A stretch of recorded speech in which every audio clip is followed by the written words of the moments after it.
அத்தியாயம் 1. முதலாம் இராஜாக்கள் அத்தியாயம் 1. வணக்கம். Come study with me elder Brock நிகழ்ச்சிக்கு வரவேற்கிறேன்.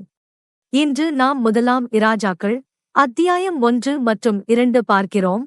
சிங்காசனம் சாலமோனுக்கு கடத்தப்படுகிறது. முதலாம் இராஜாக்கள் தாவீதின் வாழ்க்கையின் கடைசி நாட்களில் தொடங்குகிறது. ஒரு காலத்தில் கோலியாத்தை நோக்கி ஓடிய அந்த வீர ராஜா இப்போது முதுமையிலும் பலவீனத்திலும் இருக்கிறார்.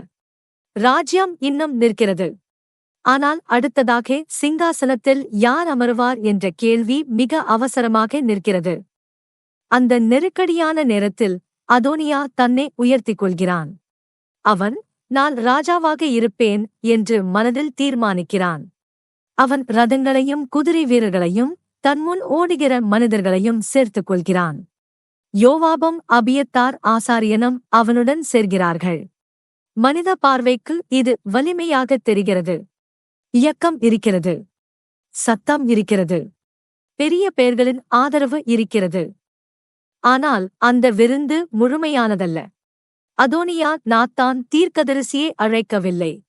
சாத்தோக் ஆசாரியனை அழைக்கவில்லை. பெனாயாவையும் சாலமோனையும் அழைக்கவில்லை. வெளியே கொண்டாட்டம் இருந்தாலும் உள்ளே கர்த்தரின் உடன்படிக்கை உறுதியில்லை. அது இந்த அதிகாரத்தின் முதல் எச்சரிக்கை. எல்லா பெரிய கூடுகையும் தேவனால் நடத்தப்படுவதில்லை.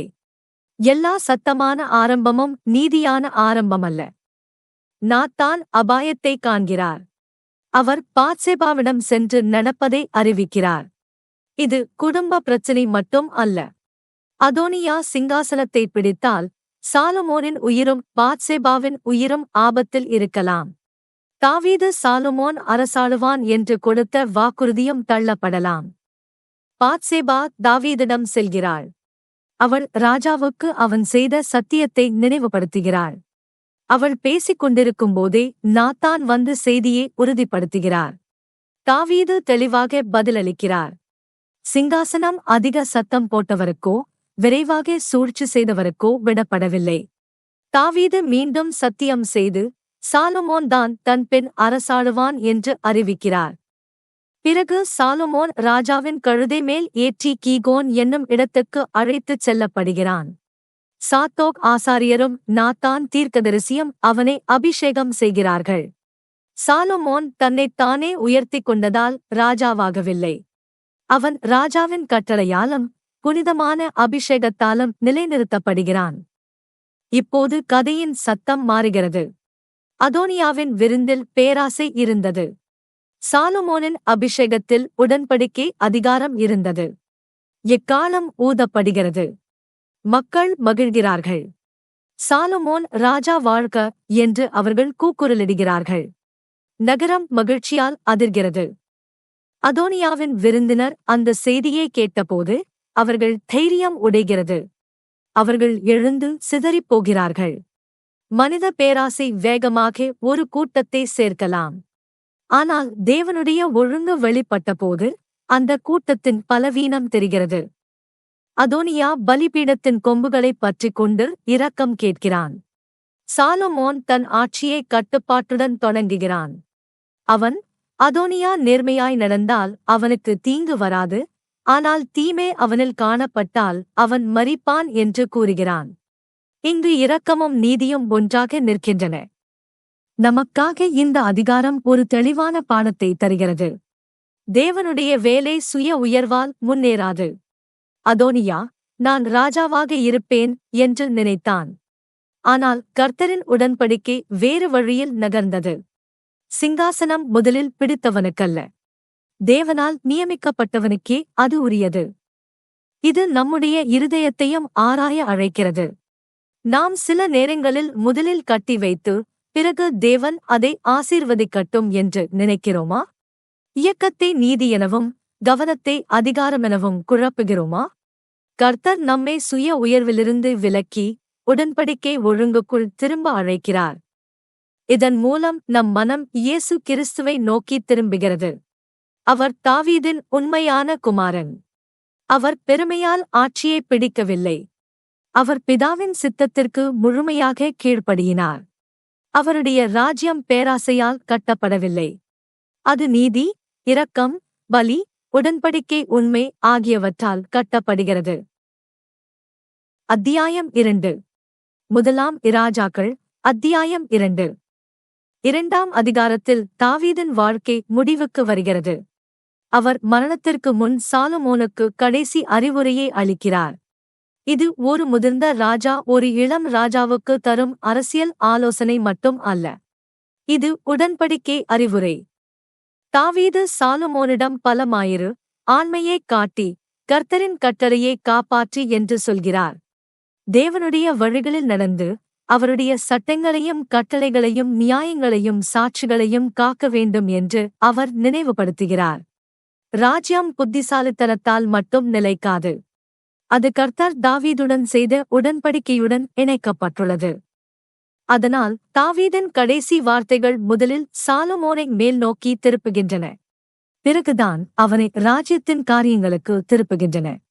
ஒரு ராஜாவின் முதல் கடமை கட்டுப்பாடு அல்ல, அது கீழ்ப்படிதல். தாவீது ராஜ்யத்தில் தீர்க்கப்படாத ஆபத்துகள் பற்றியும் சாலமோனிடம் பேசுகிறார். யோவாபின் கைகளில் இரத்தப்பழி இருக்கிறது. பர்சில்லாயின் குடும்பத்துக்கு தயை காட்டப்பட வேண்டும். ஒரு காலத்தில் தாவீதைச் சபித்த சீமேயை ஞானத்துடன் கவனிக்க வேண்டும். இந்த அறிவுரைகள் இரக்கம் நெறிமுறையை அழிப்பதில்லை என்பதைக் காட்டுகின்றன. தலைமை சில நேரங்களில் கடினமான நீதியையும் தேவைப்படுத்தும். பிறகு தாவீது மரிக்கிறார். அவர் தம் பிதாக்களோடு நித்திரை கொண்டார் என்று அதிகாரம் சொல்கிறது. அவர் தாவீதின் நகரத்தில் அடக்கம் செய்யப்படுகிறார். மேய்ப்பன், வீரன், ஓடிப்போனவன், ராஜா, பாடலாசிரியர், பாவி, மனந்திரும்பிய மனிதன் ஆகிய அனைத்தும் ஒரே வாழ்க்கையில் இருந்தது. அந்த வாழ்க்கை மகிமையாலும் துக்கத்தாலும் நிரம்பியிருந்தது. ஆனால் தேவனுடைய உடன்படிக்கை தாவீதுடன் முடிந்துவிடவில்லை. சாலமோன் சிங்காசனத்தில் அமர்கிறான். ராஜ்யம் நிலைநிறுத்தப்படத் தொடங்குகிறது. உடனே சோதனை வருகிறது. அதோனியா பாத்சேபாவிடம் வந்து அபிஷாகை கேட்கிறான். மேலோட்டமாக பார்த்தால் இது ஒரு சிறிய வேண்டுகோளாகத் தோன்றலாம். ஆனால் ராஜ்ய உலகில் இதற்கு ஆபத்தான அர்த்தம் உண்டு. சாலமோன் அதன் பின்னால் இருக்கும் சிங்காசன ஆசையை உணர்கிறான். அதோனியா முன்பு சிங்காசனத்தைப் பிடிக்க முயன்றவன். இப்போது அவன் வேண்டுகோள் மீண்டும் ராஜ அதிகாரத்தை நோக்கி நகர்கிறது. சாலமோன் இதை நிரபராதமாக பார்க்கவில்லை. தீர்ப்பு வருகிறது. அபியத்தார் ஆசாரிய பணியிலிருந்து நீக்கப்படுகிறான். இது ஏலியின் வீட்டைச் சேர்ந்த பழைய தீர்ப்பை நிறைவேற்றுகிறது. யோவாப் கூடாரத்துக்கு ஓடி பலிபீடத்தை பற்றிக் கொள்கிறான்.